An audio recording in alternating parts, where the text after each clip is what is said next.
Namaskar, this is Sudeep Ghosh, an international certified career coach, a soft skill trainer, and a motivational speaker. Stress is an integral part of human life. तनाव मनुष्य जीवन का एक अभिन्न अंग होता है। ऐसी जीवन में हमारी बहुत सारी परिस्थितियां आती है जिसके कारण हम तनावग्रस्त हो जाते हैं। We become stressful in many circumstances of our life and that's quite natural. ये बहुत प्राकृतिक सी बात है, इसमें कुछ भी अबनॉर्मल नहीं है। स्ट्रेस हमारे जीवन में एक एडवांटेज का काम भी करता है, स्ट्रेस हमारे जीवन में एक डिसएडवांटेज का काम भी करता है। एडवांटेज का काम करता है, पहले हम उसको समझ लेते हैं। मान लीजिए आप एक कार ड्राइव कर रहे हैं और कार ड्राइव करते करते आपके कार के सामने एक दूसरी कार आ जाती है, तो आप तब एक मोमेंट्री स्ट्रेस के कारण ब्रेक्स अप्लाई करते हैं। वो ब्रेक अप्लाई करने के कारण आप खुद की एज वेल एज सामने वाले की लाइफ को प्रोटेक्ट करते हैं, उसको सिक्योर करते हैं, यानी कि मोमेंट्री स्ट्रेस का रिजल्ट काफ़ी अच्छा है।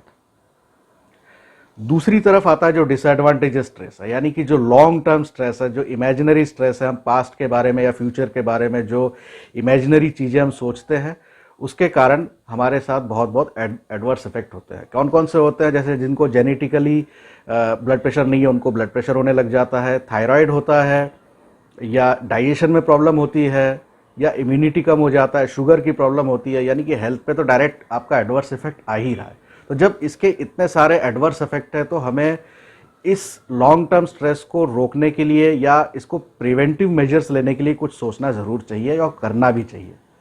तो उसके लिए क्या क्या चीज़ें इफेक्टिव है उसके बारे में हम बात कर लेते हैं।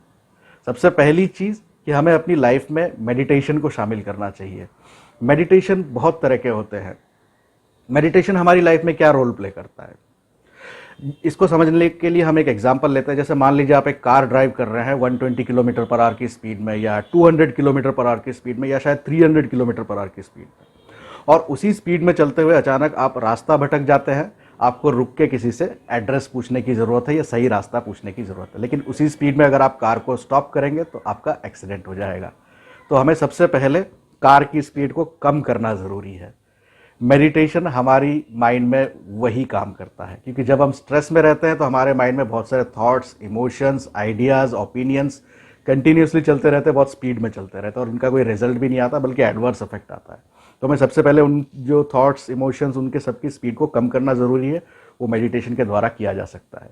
मेरा एक 5 day anti stress virtual boot camp भी है, उसमें भी मैं एक गाइडेड मेडिटेशन कराता हूँ जो बहुत ज़्यादा इफेक्टिव है। मैंने उस मेडिटेशन को कोविड पेशेंट के साथ भी अप्लाई किया है और उनका काफ़ी पॉजिटिव आउटकम रहा है। कोविड पेशेंट जो होम आइसोलेशन में रहते हैं, माइल्ड सिम्टम्स रहते हैं उनकी बॉडी की इम्यूनिटी भी काफ़ी डेवलप हो चुकी है उसके कारण, इसलिए वो उससे रिकवर भी हो पाए हैं। और कोविड पेशेंट्स का तो आपको पता है कि उनको सब कुछ अकेले करना पड़ेगा, यानी कि टेस्ट भी खुद करवाना पड़ेगा, खाना भी खुद बनाना पड़ेगा, घर का साफ सफाई भी खुद को ही करना पड़ेगा, क्योंकि दूसरा कोई उनके साथ आ नहीं सकता है।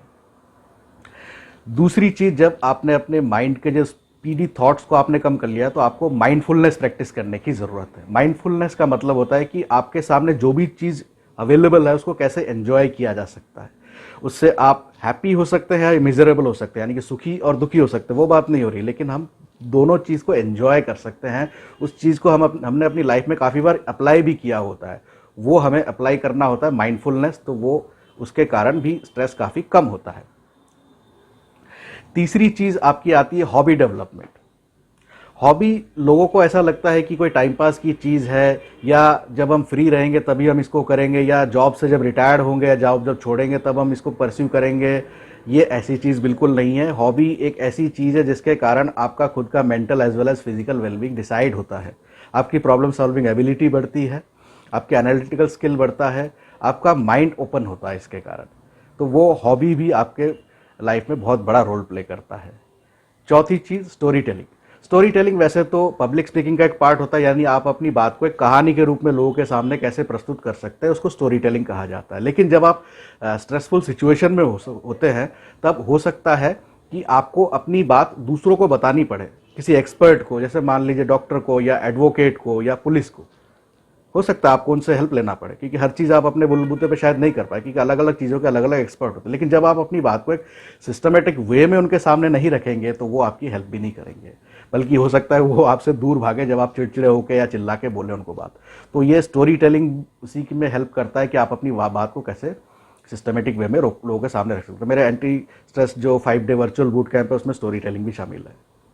उसके बाद आता है लाइफस्टाइल इंप्रूवमेंट, क्योंकि गलत लाइफस्टाइल के कारण भी हमें स्ट्रेस होता है। हम गलत टाइम पे सोना, गलत टाइम पे खाना, गलत चीज़ खाना या गलत इंफॉर्मेशन कलेक्ट करना, ये सारी चीज़ें भी हमारे अंदर बहुत सारे स्ट्रेस के कारण बनते हैं। तो हमें अपनी लाइफस्टाइल कस्टमाइजेशन के ऊपर भी ध्यान देना पड़ता है। मेरा जो 5 डे का anti stress virtual boot camp है, उसमें ये पांचों चीज़ शामिल है। आप चाहे तो उसका एक फ्री ई ब्राउज़र डाउनलोड कर सकते हैं, उसका लिंक मैंने डिस्क्रिप्शन बॉक्स में दिया हुआ है। आप उसको डाउनलोड करिए, आप देखिए उसके लिए आपको क्या क्या बेनिफिशियल लगता है उसमें से, या आप डायरेक्ट उस सेशन के लिए रजिस्टर करना चाहते हैं तो वो उसका लिंक भी मैंने डिस्क्रिप्शन बॉक्स में दिया हुआ है, आप वो भी कर सकते हैं। और डेफिनेटली इसका बेनिफिट आपको लाइफ लॉन्ग मिलेगा, लॉन्ग टाइम के लिए मिलेगा। So thank you very much, thanks for watching.